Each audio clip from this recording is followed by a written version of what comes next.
Dieu Père dans le Nouveau Testament. Dans l'évangile de Luc, au chapitre 11, il arriva que Jésus, en un certain lieu, était en prière. Quand il eut terminé, un de ses disciples lui demanda « Seigneur, apprends-nous à prier, comme Jean le Baptiste l'a appris, lui aussi, à ses disciples. » Il leur répond « Quand vous priez, dites « Père, que ton nom soit sanctifié, que ton règne vienne. Donne-nous le pain dont nous avons besoin chaque jour. Pardonne-nous nos péchés, car nous-mêmes nous pardonnons aussi à tous ceux qui ont des torts envers nous. Et ne nous laisse pas entrer en tentation. » Jésus leur dit encore, « Imaginez que l'un de vous est un ami et aille le trouver au milieu de la nuit pour lui demander « Mon ami, prête-moi 3 pains, car un de mes amis est arrivé de voyage chez moi et je n'ai rien à lui offrir. » Et si de l'intérieur, l'autre lui répond « Ne viens pas m'importuner, la porte est déjà fermée. Mes enfants et moi, nous sommes couchés, je ne puis pas me lever pour te donner quelque chose. » Eh bien, je vous le dis, même s'il ne se lève pas pour donner par amitié, il se lèvera à cause du sans-gêne de cet ami. Il lui donnera tout ce qu'il lui faut. Moi, je vous dis, demandez, on vous donnera. Cherchez, vous trouverez. Frappez, on vous ouvrira. En effet, quiconque demande reçoit. Qui cherche trouve. À qui frappe, on ouvrira. Quel père parmi vous, quand son fils lui demande un poisson, lui donnera un serpent au lieu du poisson? Acclamons la parole de Dieu. S'il y a bien une prière que nous connaissons par cœur, c'est celle du Notre Père. Nous y sommes tellement habitués que nous en oublions l'originalité première lorsque Jésus l'a transmise à ses amis. S'il est faux de dire que l'Ancien Testament ne présente pas Dieu comme un Père, il faut bien reconnaître qu'avec Jésus, un pas décisif et étonnant est franchi. Non seulement Jésus présente Dieu comme un Père, mais il le présente comme son Père, Papa, Abba. Jamais un homme n'avait parlé à Dieu avec un ton aussi familier. C'est d'ailleurs ce qui lui vaudra les critiques des pharisiens et des docteurs de la loi, et qui sera le motif de sa condamnation. Entrer dans cette idée que Dieu est avant tout un Père ne va pas de soi. Il faut déjà se débarrasser des fausses images qui habitent notre imaginaire. Un Dieu au-delà des cieux, très éloigné de la vie des hommes. Un Dieu grand horloger, qui aurait fait le monde, puis nous laisserait, nous les hommes, se débrouiller. Un Dieu de l'interdit, qui nous attend au tournant, dès que nous faisons une erreur.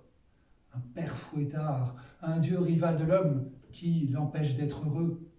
Croire en un Dieu Père, c'est croire tout d'abord en un Dieu proche de l'homme, qui prend l'initiative de la rencontre, qui veut entrer en relation avec moi, qui veut remettre l'homme dans sa grâce et marcher chaque jour avec lui.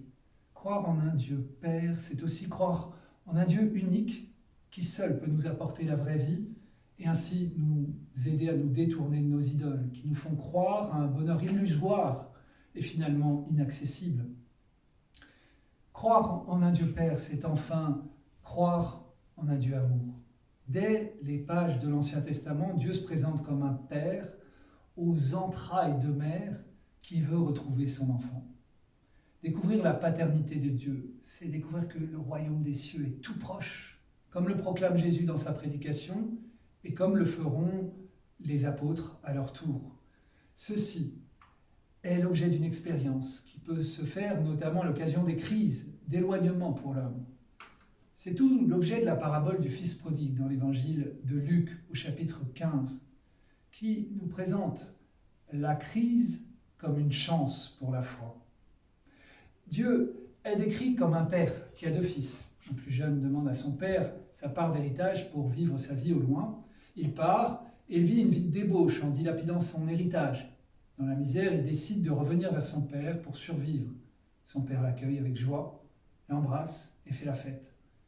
Il le rétablit dans sa dignité de fils. Le fils aîné est resté fidèle et il a toujours obéi à son père.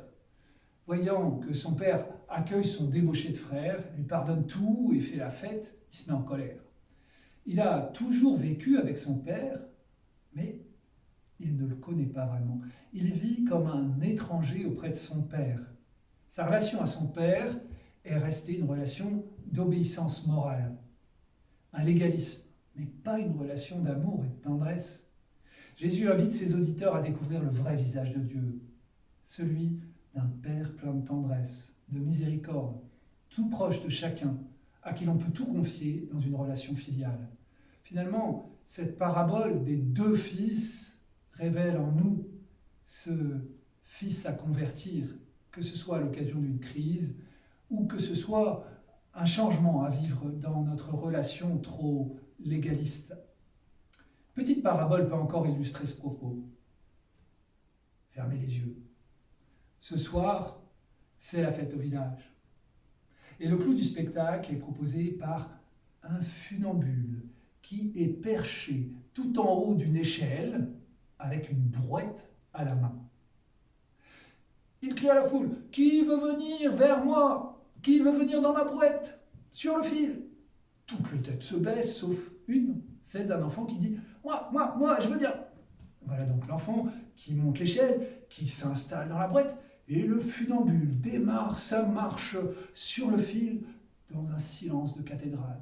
Arrivé au bout du fil, c'est un tonnerre d'applaudissements qui retentit. L'enfant descend alors de l'échelle et rencontre un autre enfant qui lui dit: « T'as pas eu peur d'aller là-haut dans la brouette ?» Et l'enfant de répondre: « Ben non, parce que le funambule là-haut, c'est mon papa. » Puissions-nous entrer dans la confiance de cet enfant, sûr que Dieu est ce Père qui nous guide chaque jour, même sur les chemins les plus difficiles.